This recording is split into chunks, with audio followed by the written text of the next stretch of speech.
Hello everyone, welcome back to my channel, or welcome if this is your first time here. I'm Steph, and today I am doing a very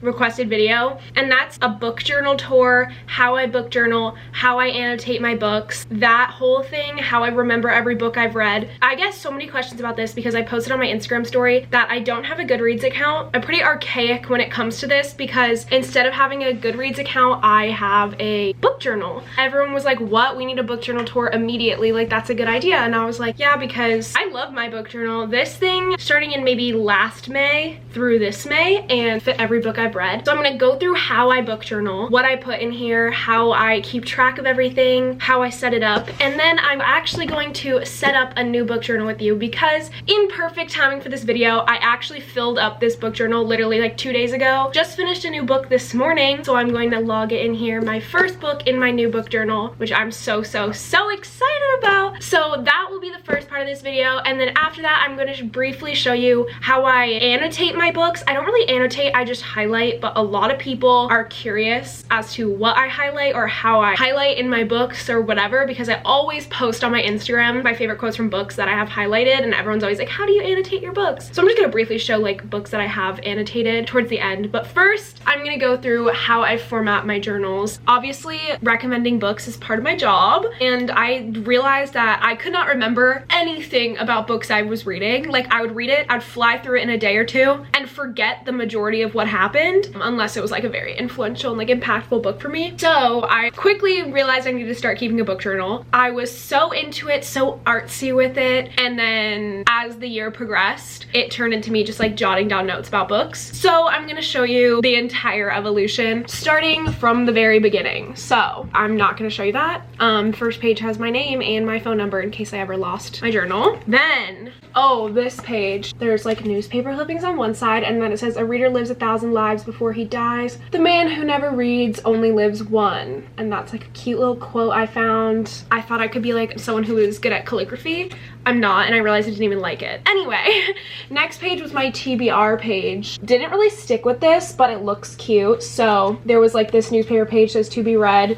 All books I wanted to read at the time. This was like a year ago. So many of them I never even got to. Then there's like a continued page. And then it says, I live in books more than I live anywhere else. Another quote. Feeling very artsy. Then this is where I would go in and make a list of the books I'd read. And I would rate them unless I forgot to rate them. So this was a list of books I was reading. These are books I might have read before starting the journal or during the journal. And then I ran out of room. Then this page says, it was books that made me feel as though maybe I was not completely alone. And then I put in this cute little picture I found. Then we get into our first book page, and I don't want to show you guys the pages because I know some of you will pause and read it, and it's spoilers. It's all spoilers of my favorite books that I recommend. If you haven't read Ugly Love, don't pause on this part or don't read this part.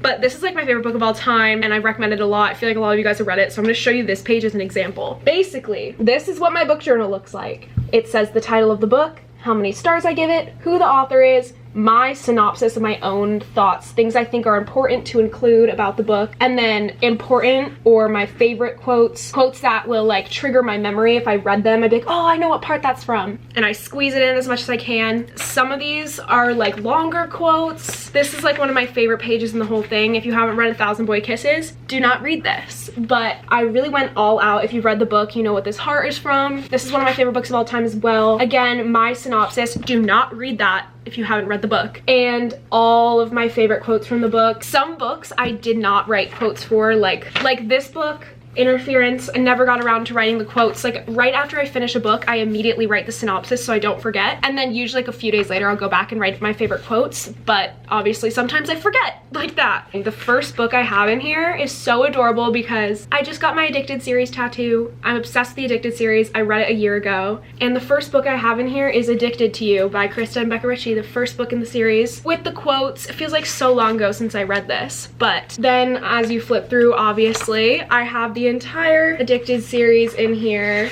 I have that whole series. So that is my setup for everyone that wanted to know that. Series I keep all grouped together because when I read a series, I read in a row usually, never stop. Here we have the Sinners of Saints series all in a row. Didn't do quotes for those. I do my own summary of things I think are important. I include spoilers in mine so I can go back and read them and be like, oh my god, I love that part, whatever. Or I hated that part. I write my opinion on the book. Like, I'll write like, oh, and this person died and I bawled my eyes out in my synopsis. Like, it's not that serious, you know? It's kind of just like a memory for me. Like, looking back and reading these, like this is the November 9 page. I wrote one of my new favorite books, loved it, cried, 5 stars. And then all important things that happen and important quotes. And I literally do that for every single book I read. So yeah, this notebook probably has over 100 books in it. I just added this morning, finished Bad Habit by Charlie Rose and did my synopsis. Book before this, I actually did go quotes. And yeah, so obviously in the beginning I was feeling very artistic and I was doing all these little cutouts and all these quotes like that, and then as you progress it turns into this, which is fine because it's literally just for myself. Who's to impress, you know? So that's how I set it up, for everyone wondering. And I'm obviously gonna keep this. This is my first book journal. I wish I started doing this when I became a reader. Unfortunately, I didn't. With all that being said, I'm going to set up my new book journal with you. Probably not gonna make this one aesthetically pleasing. Probably just gonna go right into it. Maybe I'll start in the beginning with a TBR section. So let's just start writing in this book journal. I'm gonna change the angle so you can see what I'm doing. And I'm going to journal the book I finished yesterday.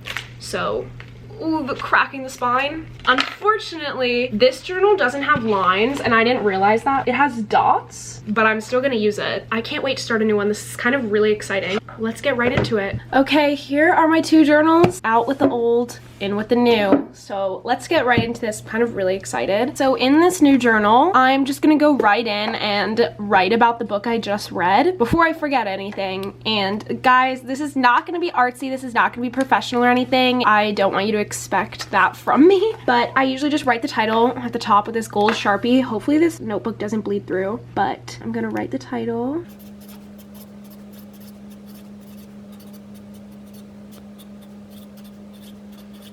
Okay, The Problem with Forever. I write the author's name. Jennifer L. Armentrout right there. And then over here I do my star ranking of how good I think it was. I'm going to give this one a 4 stars. Honestly, I'm not picky with my books at all. As you guys probably notice, I say that I love every book I read because it's true, but I am picky with my 5 stars. If I love a book, I'll give it 4 stars. Unless it's exceptional, then I give it a 5 stars. And I probably have like 10 total 5-star reads that I've ever read. So that is a high honor. So after I do the title, author name, and my ranking, I go in and write my summary. And I don't want to spoil this book for anyone, so I'm just gonna quickly write my summary and then show you when I'm done. Okay, ignore my ugly ass, dry ass hand, but I'm not showing you this. But I just wrote my summary and now I'm going to move the camera over. And I'm going to do quotes on this side. Usually if I read the paperback book, I highlight my favorite quotes, so then I just go flip through the book, find what I highlighted, and write them here. Or if I read on my phone, I also highlight on iBooks, so then I go through what I highlighted on iBooks, which is easier because you can just search for what you've highlighted, and I write down my favorite quotes. So that's what I'm gonna do now as well. There's definitely gonna be spoilers in that too, so I'm not gonna show that either, but you get what I'm saying. Okay, I'm covering these again, but now that I've done my quotes page and my summary page, that's all I do. Please don't read that. And then the next book I'm reading, which I just started, I'm going to write the title at the top.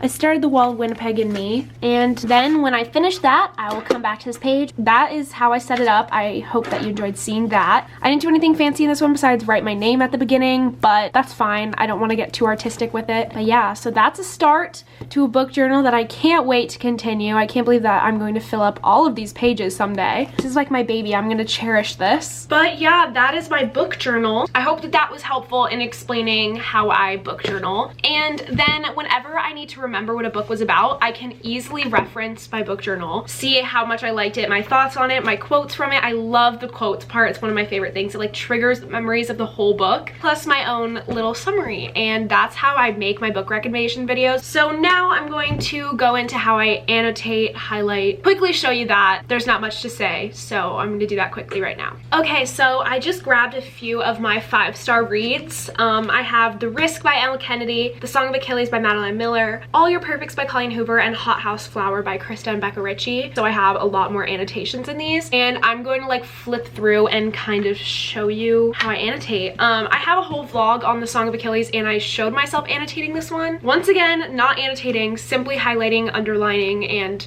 starring, but I'm going to show you what all of it means, in my opinion, when I do it. I use this highlighter by the brand Highlighter Hype from Staples. Doesn't bleed through. It's amazing. So starting off with The Song of Achilles, I'm going to just flip to a page and show you a little example. Here is a good example of a page. In the beginning, no spoilers, you're good. But this is what a lot of my pages look like in my favorite books. So I have brackets, highlights, underlines. So I'm just going to explain to you what goes through my head when I write this, because it is pretty self-explanatory, pretty random though. So the first thing I usually do when I get to these pages is highlight. Whenever I see a quote that I'm like, wow, that is a good quote. If it's a beautiful written quote, if it's a quote I just love and I'm like, wow, I can't believe I just read that. So that's what I do first, is I usually just regular highlight. So let me give you an example of something I highlight. Like here it says, this feeling was different. And then, so I highlighted, this feeling was different. I also highlighted, I did not fear that I spoke too much. I did not have to worry that I was too slender or too slow, because he's thinking about how comfortable he is with the other love interest.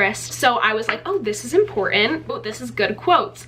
Highlight. Things that I personally think are cute, I highlight. Then my underlining. My underlining is a bit more confusing. I underline things that are a little bit less significant, but still good quotes. Moving to the plot, like say it's a slow burn book and he looks at her longingly from across the room, I'll be like, oh, that is going to come up again. Or I underline things that support a quote, but I didn't want to highlight that portion. For example, I highlighted, this feeling was different. And then I just underlined, I found myself grinning until my cheeks hurt, just because that part's cute. And then when you see my underlining and highlight, that means I really love that quote. So this one says, I could feel every nerve in my body, every brush of air against my skin. He's hyper aware of other love interest, and this is right in the beginning when they're meeting. Key to the plot, key to the story. I thought that quote was really good. Highlighted it and underline it so it catches my eye right away. And the brackets around these are just like if a paragraph is really good, and obviously I don't want to highlight an entire paragraph because it will start to look like color blocking, I'll simply bracket it. Draws my attention. Same with right here. I just bracketed this entire paragraph. If it's really well written, something like that. Okay, then in All Your Perfects, I have a lot in here. I really enjoyed this page, obviously.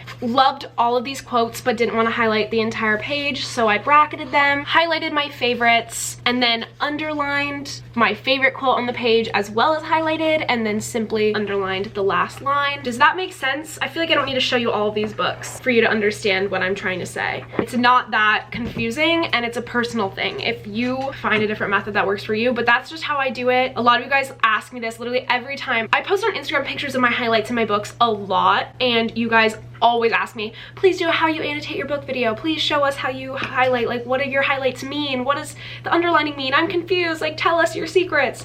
It's not that deep. It's totally a personal preference, and every time I read a paperback, I have a highlighter and pen right next to me, and that's why I love paperbacks. But yeah, I never write in my books. I never do that because that's what my book journals are for my commentary. But I also really, really, really love highlighting and underlining, because when people borrow my books, they can see the parts that impacted me, and for some reason, I really like that idea. Like, they get to see the parts that I enjoyed. Like, a lot of people ask to borrow my books, and I do give out my books, especially my favorite ones, a lot. And for some reason, like, I enjoy the idea of someone seeing what I highlighted and underlined, but I do hate lending out my books, but I do it because I want to spread the love of my favorite books. That is exactly how I do my book journal. That is how I highlight my books. I hope this video was helpful and informative and what you guys wanted to see, because I know I got asked about this video so much. It's probably my most requested video of all time. I get DMs about it every single day. Every time I post on Instagram, someone's like, what do your highlights mean? Show us your book journal. So here you have it. Thank you so much for watching today's video. If you want to follow me on my other social medias, link down below in the description as always. Thank you so much for watching, and I'll see you in a new video very, very soon. Bye!